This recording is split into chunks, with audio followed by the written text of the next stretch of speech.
Good evening. Today, I am going to read the Moot problem for the IHL Moot competition, National Rounds 2020. Situation in the Kingdom of Ravis. In the case of the prosecutor versus Lyot Keynes before the International Criminal Court at The Hague. Contents. Instructions, page 1. Indicative authorities and research material, page 2. Statement of agreed facts, page 3. Charges, page 9. Annex 1, regional map, page 10. Annex 2, list of state parties to treaties, page 11. Instructions. The first, proceedings. The hearing takes place in the jurisdiction of the International Criminal Court, ICC, at the confirmation of charges, staged pursuant to Article 61 of the 1998 Rome Statute of the ICC. At this stage, the prosecutor must support each charge with sufficient evidence to establish substantial grounds to believe that the person committed the crime charged. The accused may object to the charges and challenge the evidence presented by the prosecutor. Facts and evidence. The case is entirely fictional. The statement of agreed facts includes all the facts supported by evidence that have been transmitted to the defense, as well as facts and evidence presented by the defense. Teams should confine themselves to the facts supplied. Neither the prosecutor nor the defense may introduce new evidence or facts at the hearing. Article 61 6c of the Rome Statute is not applicable. Teams may nonetheless draw reasonable inference from the facts. They may also question the credibility or weight of the evidence. Procedure. The problem is not intended to raise questions of procedure other than the rights of the accused, pursuant to Articles 66 and 67 of the Rome Statute. Any other procedural questions should be ignored. 4. Jurisdiction and admissibility. Counsel may, if relevant, address issues of conflict classification. Any other issues of jurisdiction and admissibility should be ignored. 5. Applicable law. In accordance with Article 21 of the Rome Statute, the first is, the court shall apply a. In the first place, this statute, elements of crimes and its rules of procedure and evidence. b. In the second place, where appropriate, applicable treaties and the principles and the rules of international law, including the established principles of international law of armed conflict. Failing that, general principle of law derived by the court from national laws of the legal system of the world, including as appropriate the national laws of states that would normally exercise jurisdiction over the crime, provided that these principles are not inconsistent with the statute and with international law and internationally recognized norms and standards. 2. The court may apply principles and rules of law as interpreted in its previous decisions. Teams are encouraged to look at the case law of international and national courts. If teams rely on decisions of national courts, these should be leading decisions, and teams should expect to be asked for copies of the head note and the portion of the transcript or judgment referred to in their argument. 7. Participation to treaties. At all material times, the treaties listed at Annex 2 were in force for the Kingdom of Ravis and the Sultanate of Khaladan. Indicative authorities and research materials. International Criminal Court. A. Rome Statute of the International Criminal Court 1998. B. Elements of crimes under the Rome Statute. Basic IHL documents. A. IHL treaties. B. Customary IHL. C. ICRC commentaries to the Geneva Conventions and its additional protocols. Cases. International Criminal Tribunal for the former Yugoslavia. B. International Criminal Tribunal for Rwanda cases. C. International Criminal Court. D. International Court of Justice. Statement of agreed facts. The Kingdom of Ravis has an area of 703,763 km² and a population of approximately 43 million. Roughly one-third of the ravine population live on the coastline, with 10 million inhabitants, concentrated in the capital of Arvis.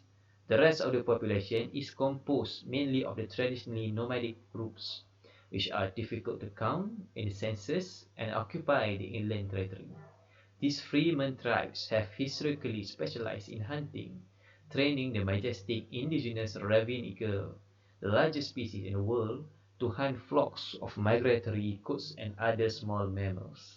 Although Ravis has harsh climate, it is home to many unique species of flora and fauna, which, like the freeman, rely on natural aquifers that provide oases amongst the arid ravine hills and desert dunes. Large reserves of natural mineral resources were discovered in the ravine interior several decades ago, and mining now forms 35% of the country's gross domestic product. Mining for cobalt, a mineral which is used in the manufacture of many new technologies, including mobile phones and lithium batteries, forms the majority of these mining operations. Over the last 30 years, permanent settlements of freemen, generally those displaced by the industry, have begun to form around the poorly regulated open-cut mining operations where they are employed, often excavating cobalt by hand. The modern-day capital of Arabis is a port city, seat of His Excellency Shaddam II, and home to many business people from the neighboring Sultanate of Khaladan, who send raw ravine materials for refinement, and global export to Khaladan and several other industrialized states. Ravis shares the majority of its land borders with its wealthy neighbor Khaladan and the rest of the Republic of Tlilax, which cultivates a smaller, competing cobalt mining and refining industry. See Annex 1 Regional Map. Since the early 1990s, increasingly harsh weather conditions and more frequent and severe drought conditions have displaced freeman tribes from their traditional lands in the harsher interior and created increasing tensions over the destructions of remaining grazing and hunting grounds for mining operations. The True Freeman movement was a political movement formed from a group of loosely aligned tribes and displaced freemen who opposed the mining operations and sought an alternative to the conditions in the mining communities. With the assistance of NGOs, the True Freemen lobbied domestically and internationally for a World Heritage listing of the unique ravine aquifers and a moratorium expansion of mining operations. Without success, the 1995 Silent Spring Declaration was a 10-point plan for the protection of the ravine wilderness and the freeman way of life, presented to His Excellency Shaddam II by true freeman leaders. In 2009, a team of researchers led by Professor Corino from Secundus University found that the levels of cobalt and chemical toxins in the urine and blood of freemen living in close proximity to the cobalt mines was many times the levels of people living in Arvis. The researchers claim that the trace minerals were responsible for the sharp rise in birth defects among the freeman population and the apparent rise in chronic health conditions and cancers. Levels of biodiversity, plant growth, and numbers of indigenous goats sharply declined around aquifers polluted by industrial waste from mines. The researchers also observed a breakdown in traditional community structures and a rise in criminality among young men and unaccompanied children, who were the main demographic of shanty towns known as Salusa, on the fringe of mining communities. Five of the world's top technology companies, including Macrofirm and Pear, headquartered in Khaladan, were named in a lawsuit filed by human rights lawyers on behalf of a dozen freeman children and their parents, alleging the use of child labor in cobalt mines on Ravis. 6.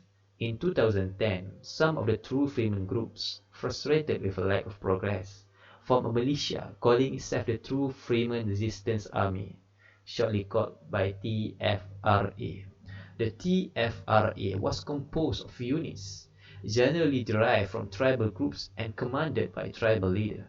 The TFRA lacked central leadership, with the units coordinating but acting autonomously within their traditional tribal lands, and with the shared aim of compelling Saddam II to accept the Silent Spring Declaration.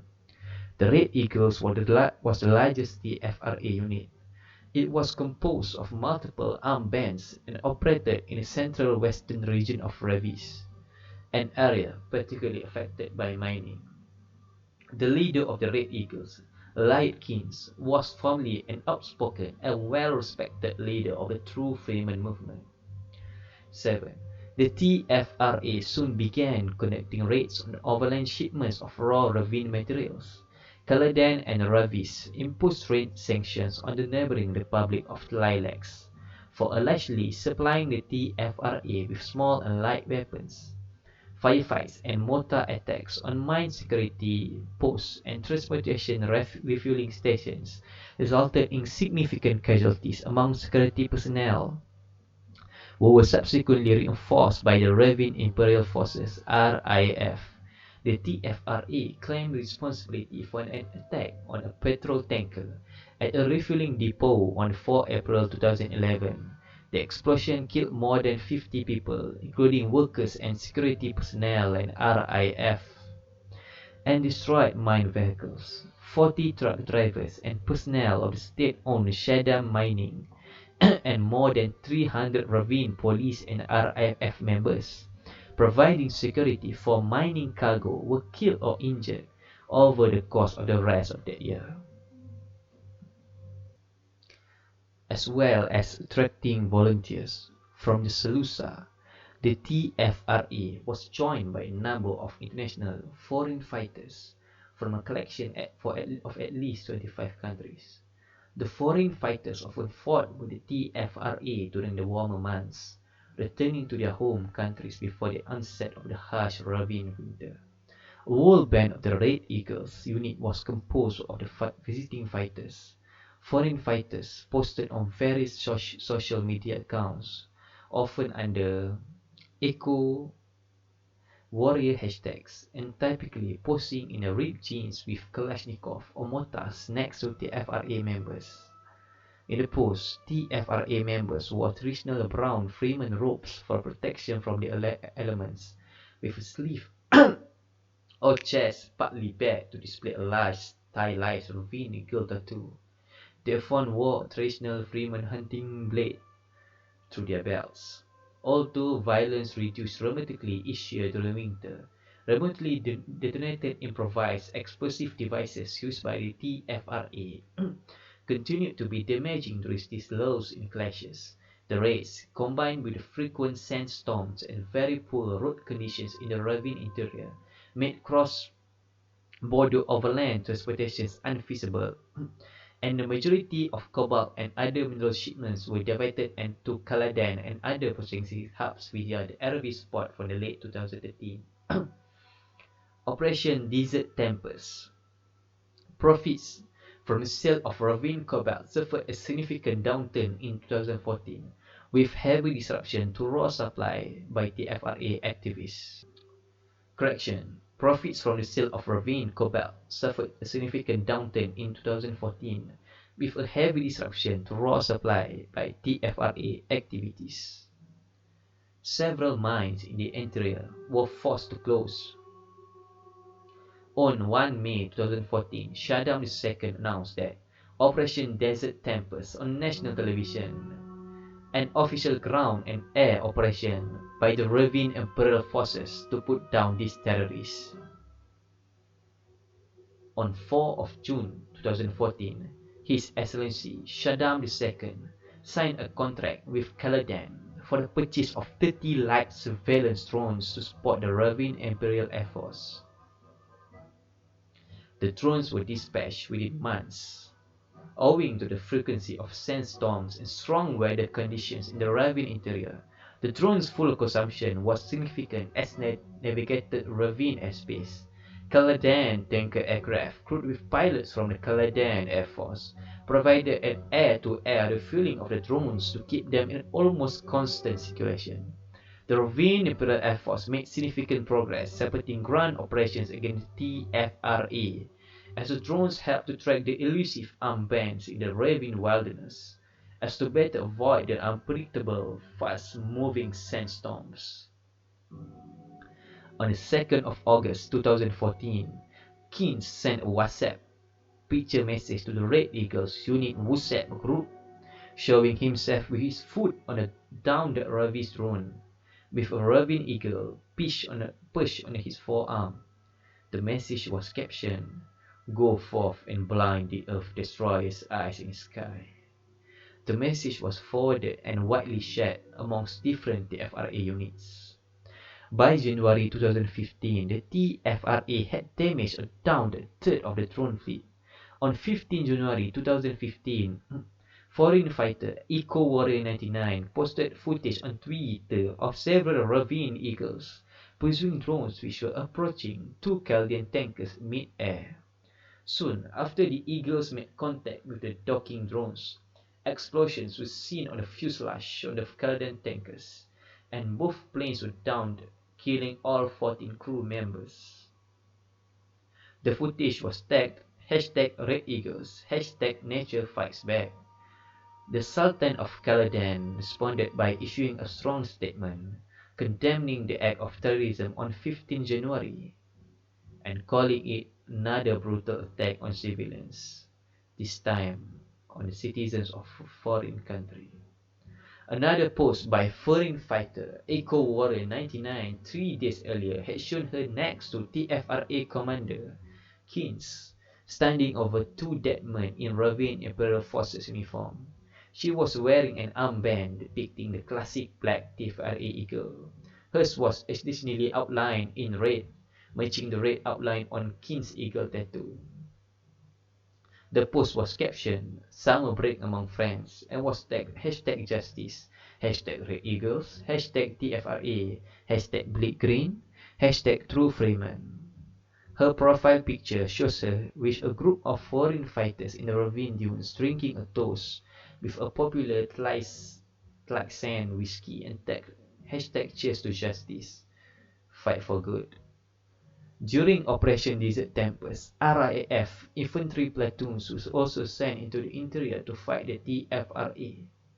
The platoons were required to operate remotely for up to a fortnight at a time. During the sustained operations, navigating the rough ravine terrain and engaging in combat, the troops became quickly fatigued. Saddam II approved the use of pharmacological fatigue countermeasures to enhance the performance of his troops under these conditions. The so-called Go pills were issued to the medical officer assigned to each remote platoon. The newly developed Go pills were trial drug, which was highly effective at reducing fatigue, allowing soldiers to function at a high cognitive level without sleep for around 36 hours. Confirming trial results for the Ravine Pharmacological Association, cognitive function and reaction time was noticeably improved in non-fatigued personnel beyond normal abilities. Medical officers were required to carry ID cards which identified them as RAF medical personnel. The red crystal emblem on the white background was sewn onto both upper arms of their uniforms. Unfortunately, the Go pills had a tendency to cause an unpredictable anaphylactic reaction in around 5% of the recipients within the first half hour of dosing. Some soldiers reacted to the Go pills without having had any adverse reactions to previous doses. RIF protocol therefore required a medical officer to dispense the Go pills to soldiers in the field and to clinically supervise them for adverse reactions, particularly within the first half hour. They rapidly administered adrenaline and treatment for anaphylaxis as necessary, allowing the affected soldiers to continue performing their duties in majority of cases.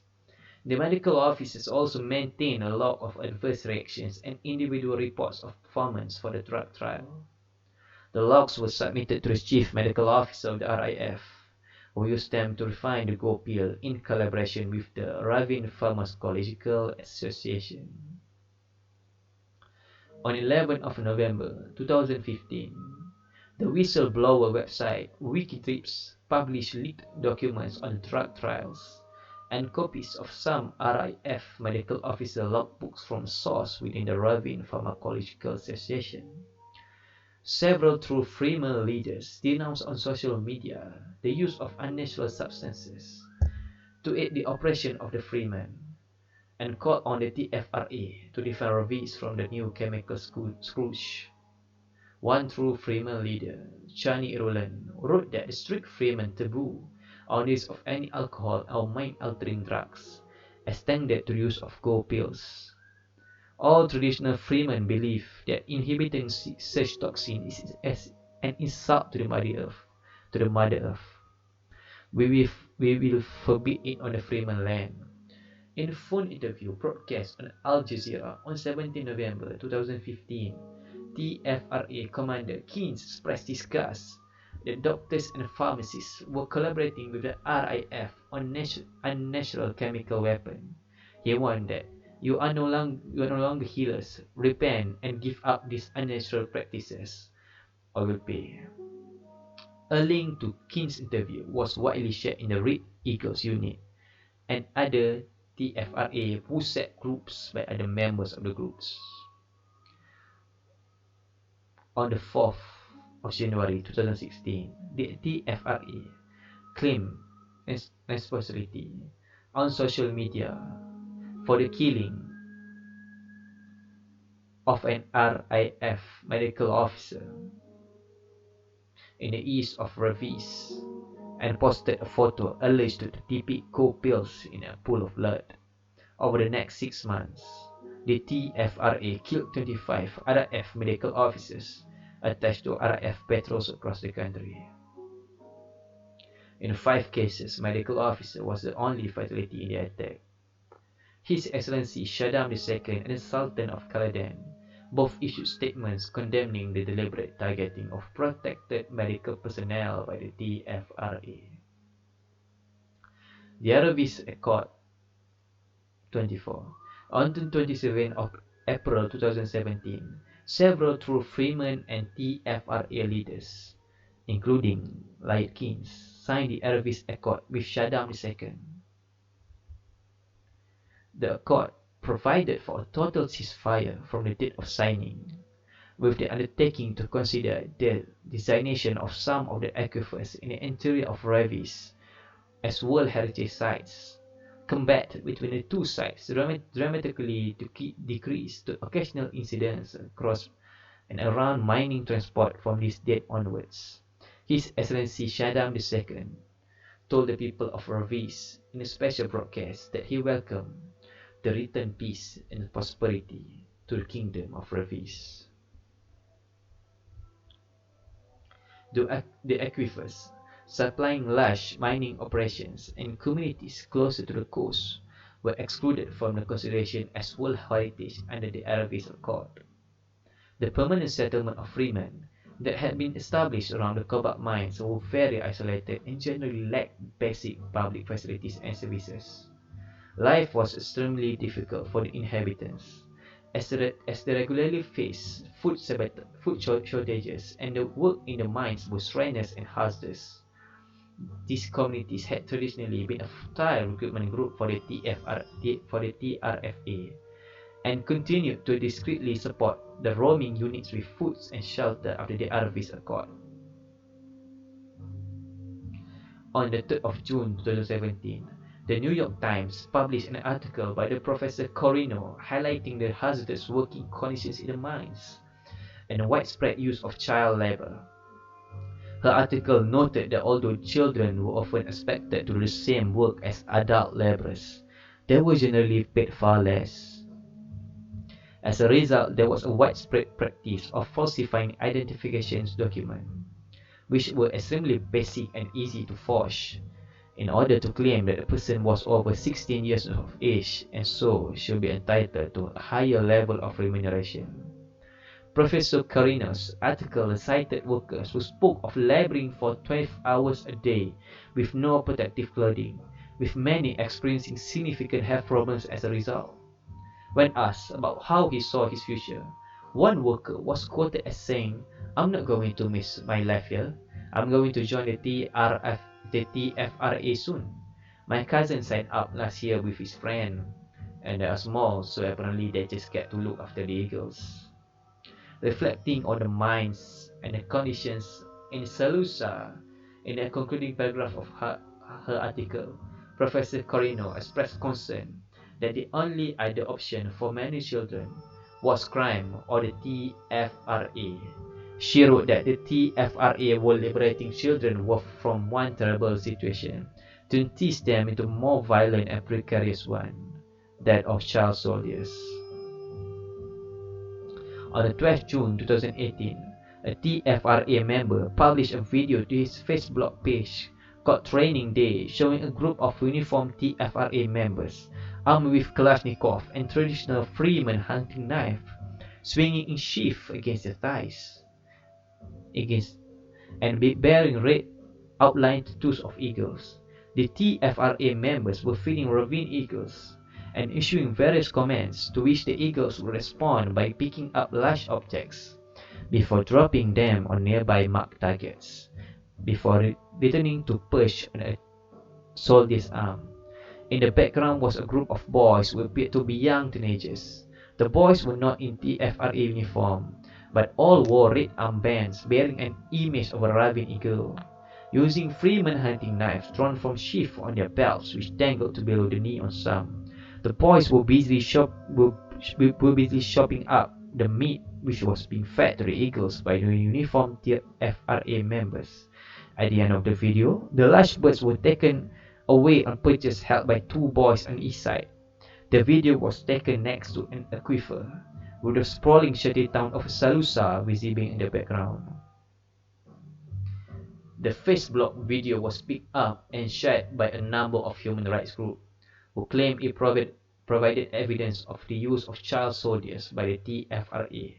That week, Keynes responded to the allegations with a Twitter post. The TFRA don't use child soldiers to fight their battles. I make all my commanders check everyone's documentation when they sign up. He announced that he will conduct an internal inquiry where he will visit the various bands to check their records. He said that the relevant local commanders will be cautioned or punished when there were no records kept. Arrest warrant 31. On the 2nd of December 2018, the prosecutor of the International Criminal Court filed a warrant for the arrest of Mr. Light Keynes in relation to war crimes committed during the Ravine conflict.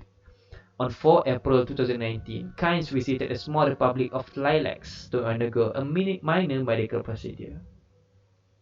Following his discharge from the hospital, the Lilacs authorities arrested Keynes on 6 April and delivered him onto the custody of the International Criminal Court. Ravis and Caladan announced the lifting of trade sanctions imposed on Lilacs. Charges. Mr. Light Keynes is charged with Count 1, with respect to downing of an aircraft belonging to the Sultanate of Caladan by foreign fighters on 15 January 2015, on the basis of individual criminal responsibility for ordering the commission of Article 25(3)(b) of the Rome Statute, the war crime of intentionally directing attacks against individual civilians not taking part in hostilities under Article 8(2)(ei) of the Rome Statute. Count 2, with respect to the attacks on medical personnel of the Ravine Imperial Forces, on the basis of individual criminal responsibility for inducing or soliciting Article 25(3)(b) of the Rome Statute. The war crime of internationally directing attacks against buildings, material, medical units, and transport, and personnel using this distinctive emblem of the Geneva Conventions, in conformity with international law under Article 8(2)(e)(2) of the Rome Statute. Count 3, with respect to the recruitment of or use of the children by the Red Eagles between 3 June 2017 and 12 June 2018, on the basis of command responsibility, Article 28A of the Rome Statute. The war crime of conscripting or enlisting children under the age of 15 years into armed forces or groups, using them to participate actively in hostilities under Article 8(2)(e) 7 of the Rome Statute. Annex 1, regional map. This map shows the position of Sultanate of Kaladan, the Kingdom of Revis, Aravis, and the Republic of Lilacs. Annex 2, list of state parties to the treaties. We will compare between Kingdom of Revis and Sultanate of Kaladan. Kingdom of Revis will be referred as R. Sultanate of Kaladan, C. Geneva Convention on Wounded and Sick in the Armed Forces in the Field, 1949. R. Yes. C. Yes. Geneva Convention, second, on Wounded, Sick, and Shipwrecked of Armed Forces at Sea, 1949. R. Yes. C. Yes. Geneva Convention, the third, on Prisoners of War, 1949. R. Yes. C. Yes. Geneva Convention, 4, on Civilians, 1949. R. Yes. Canadian, yes. Biological Weapons Convention, 1972. Revis, yes. C. No. Additional Protocol, the first, to the Geneva Conventions, 1977. R. Yes. C. Yes. Additional Protocol, the second, to the Geneva Conventions, 1977. R. Yes. C. No. Chemical Weapons Convention, 1993. R. Yes. C. Yes. Additional Protocol, the third, to the Geneva Convention, 2005. R. No. C. No. Statute of the International Criminal Court, 1998. R. Yes. C. Yes.